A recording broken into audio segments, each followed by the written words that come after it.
Pozdrav svima, moje ime je Milovan Dekić.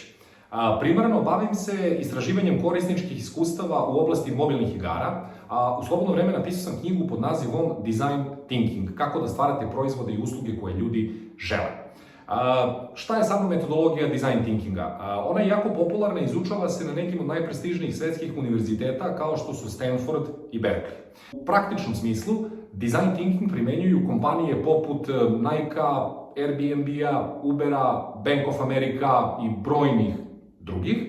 Šta je sam design thinking? Sam design thinking je metod koji osposobljava pojedince koji razmišljaju na ovakav dizajnerski način da kreativno rešavaju izazove koji se nalaze ispred njih. On se izvodi kroz nekoliko osnovnih faza. U prvoj fazi ljudi koji se bave design thinkingom pokušavaju da razumeju problem koji žele da reše. U samom srcu problema je uvek osoba, pojedinac ili korisnik koji ima nekakav problem. Tako da celo rešavanje problema kreće od razumevanja tih korisničkih potreba. Kada sakupimo i popišemo potrebe koje korisnik ima, pokušavamo da ih dobro razumemo ili definišemo. Jako često, kada radimo na nekakvim projektima, projekti nemaju dobre ishode iz razloga što možda nismo dobro definisali problem koji želimo da rešimo. Design thinking vam pomaže u tom smislu. Nakon toga, design thinking vas osposobljava da generišete kreativne ideje.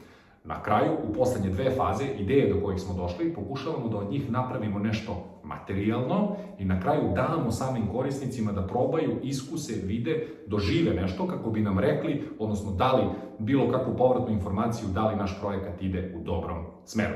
Koji su benefiti ovog treninga? Trening je za sve pojedince koji su primarno zainteresovani da postanu kreativniji i da rešavaju bolje izazove koji se nalaze ispred njih. Pošto ćemo na samom treningu raditi na konkretnoj studiji slučaja, dobrodošli su svi pojedinci iz zaista svih mogućih sektora kompanije. Radit ćemo kao timovi koji bi trebali da rešavaju pristup na kreativan način. Dakle, sam trening će sve pojedince opskrbiti inovativnim načinom razmišljanja i kreativnim alatima koji će na kraju njima da omoguće da u svom svakodnevnom poslovanju, odnosno obavljanju svakodnevnih zadataka, da njima pristupaju na što kreativniji način.